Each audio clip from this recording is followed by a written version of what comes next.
Good morning, student. We have discussed this topic in the previous class, but some point is left out.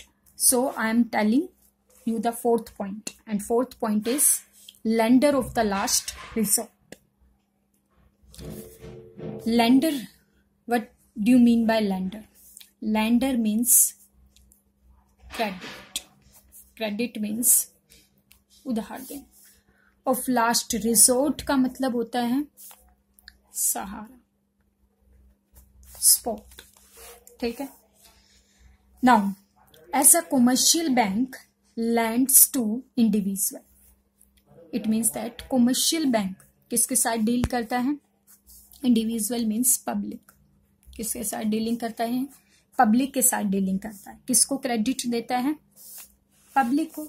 Same as the central bank, same वही process. Central bank means RBI lends money to commercial bank. किसको उधार देता है? Commercial bank को, but against the approved security. लेकिन commercial bank क्या करता है भाई? In the case of emergency knock the door of RBI. किसके डोर को नोक करता है? आरबीआई के पास जाता है इमरजेंसी के केस में, और सिक्योरिटी के अगेंस्ट में किस चीज की अप्रोच करता है? लोन की अप्रोच करता है. क्यों करता है? When commercial bank fails to meet the financial requirement from the other source, they source the approach the central bank to give loan and advance as a lender of last resort. It means if commercial bank fails, अगर commercial bank fail हो जाता है किस चीज को meet करने में? अपनी नीड्स को, फाइनेंशियल रिक्वायरमेंट को फुलफिल करने में. अदर सोर्स का मतलब है कि मान लो एक एसबीआई है, उसने सभी बैंकों से, पीएनबी बैंक से, एचडीएफसी बैंक से, सभी बैंकों से अप्रोच कर लिया, लेकिन कोई भी बैंक उसकी फाइनेंशियल रिक्वायरमेंट को मीट नहीं कर पाया. वो फाइनली किससे अप्रोच करता है? Central bank. Central bank means RBI. किससे अप्रोच करता है? आरबीआई से अप्रोच करता है to given loan and advance to lender of last resort. कि आप ही अब मुझे क्या कर सकते हो? आप ही मेरे लास्ट रिसोर्ट हो, सहारे हो, आप ही मुझे लोन दे सकते हो. किस लिए आरबीआई उसको लोन देता है? It maintain the stability in the economy. वो चाहता है कि इकोनॉमी में क्या बनी रहे भाई? स्टेबिलिटी रहे. एंड ट्रस्ट और faith create of the public. और पब्लिक का जो ट्रस्ट है वो कॉमर्शियल बैंक के ऊपर बना रहे. ठीक है. कॉमर्शियल बैंक से लोगों का ट्रस्ट मेंटेन करने के लिए वो क्या करता है? लेंडर ऑफ लास्ट रिसोर्ट के रूप में उसको ये फैसिलिटी प्रोवाइड करता है. Now next point is custodian of foreign exchange. What do you mean by custodian? Custodian means protection, protect करना. ठीक है. फॉरेन एक्सचेंज को कौन कस्टडी में रखता है? कौन प्रोटेक्ट करता है? आरबीआई. कौन करता है? आरबीआई. तो कहता है RBI is the custodian of national gold and foreign exchange reserve. RBI को क्या मान लिया गया है? कस्टडी में रख दिया गया है फॉरेन एक्सचेंज को और नेशनल गोल्ड को. क्यों? It maintain the stability in the economy. क्योंकि आरबीआई क्या करके रखता है? बैलेंस मेंटेन करता है. स्टेबिलिटी का मतलब क्या है? Balance.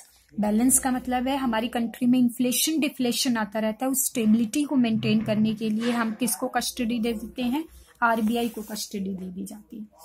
If there are inflation in the foreign exchange reserve, inflation का मतलब होता है अप डाउन होना, अप डाउन होना. अगर foreign exchange reserve value up होती है या डाउन होती है तो RBI have a right. RBI के पास क्या है भाई? राइट है. Then buy and sell the foreign exchange in the international market. वो क्या कर सकता है? बाय कर सकता है, सेल कर सकता है फॉरेन करेंसी को international market. Clear. Now our next point is clearing house function. Clearing का मतलब क्या होता है? क्लियर करना, हिसाब किताब करना. ठीक है. It means that it is a cheque clearing facility. कैसी फैसिलिटी प्रोवाइड करता है? Cheque clearing facility at a centre for all the bank. Centre कौन सा है? यहाँ आरबीआई को सेंटर बना दिया गया है जो चेक के थ्रू क्लियरिंग फैसिलिटी प्रोवाइड करता है. इसको हम एक एग्जाम्पल से पढ़ेंगे. फॉर एग्जाम्पल एक्स और वाई दो बैंक हैं. X receive a check of ₹10 lakh which is drawn on by Y. X ने वाई से एक चेक रिसीव किया जो कितने रुपीज का था, 10 लाख का। Same Y receive a cheque of rupees 12 lakh which is drawn on X, और सेम वाई ने एक एक्स से चेक रिसीव किया जो कितना था, 2 लाख का। दोनों बैंकों ने आपस में मिलकर इंटर ट्रांजेक्शन की है। अब जो ये 2 लाख का गैप है, इसको कैश को अवॉइड करने के लिए अब वो क्या करेगा, 2 लाख रुपए एक्स के अकाउंट में ट्रांसफर कर देगा ऑटोमेटिकली। इस ट्रांजेक्शन को हम कौन सी ट्रांजेक्शन कहते हैं, क्लियरिंग हाउस फंक्शन। यानी आपस में वो ट्रांजेक्शन ना करके उनके अकाउंट्स कहां पर ओपन करवा रखे हैं उन्होंने, आरबीआई उनके अकाउंट्स की क्या करता है, सेटलमेंट करता है। मेन पर्पस क्या है, the central bank can settle the claim. Central bank क्या करता है, इनकी सेटलमेंट करता है क्लेम की of the commercial bank with minimum use of cash, ताकि कैश को हम क्या कर सके, मिनिमम यूज कर सके। Now next point is control of credit. Control of credit means monetary policy is decided by the RBI. Monetary policy कौन बनाता है, आरबीआई बनाता है। Take a decision against the inflation और डिफ्लेशन। इन्फ्लेशन और deflation में कंट्रोल और decision लेने का राइट किसके पास है, RBI. In case of inflation, अगर कैसी कंडीशन है, इन्फ्लेशन की कंडीशन है, तो आरबीआई क्या करता है, raise the rate of CRR. CRR की रेट को क्या कर देता है, रेज कर देता है। जब सीआरआर की रेट बढ़ती है तो क्या होता है, मनी सप्लाई जो है मार्केट में वो क्या होगी, कम हो जाएगी। सीआरआर जब बढ़ेगी तो ऑटोमेटिकली मनी सप्लाई कम हो जाएगी, और मनी सप्लाई कम होगी तो लोगों के पास लोन कम हो जाएगा और प्राइस कंट्रोल हो जाएगा, इन्फ्लेशन कंट्रोल में हो जाएगा। And vice versa, in deflation के केस में क्या कर देते हैं, उल्टा हो जाता है। सीआरआर हम पहले पढ़ चुके हैं और इसको हम आगे उस टॉपिक में पढ़ेंगे, जब हम इसके इंस्ट्रूमेंट पढ़ेंगे क्वांटिटेटिव क्वालिटेटिव, तब हम इनको डिटेल में पढ़ेंगे। सीआरआर का मतलब है cash reserve ratio.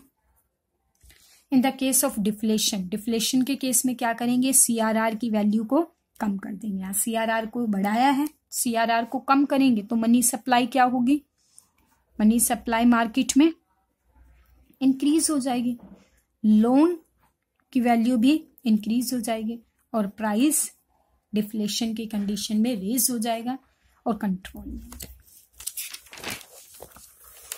Now central bank can control the inflation और डिफ्लेशन। हम ये कह सकते हैं कि सेंट्रल बैंक क्या करता है, इन्फ्लेशन डिफ्लेशन को कंट्रोल करता है in the economy through the various credit control. इनको हम डिटेल में पढ़ेंगे। Thank you class.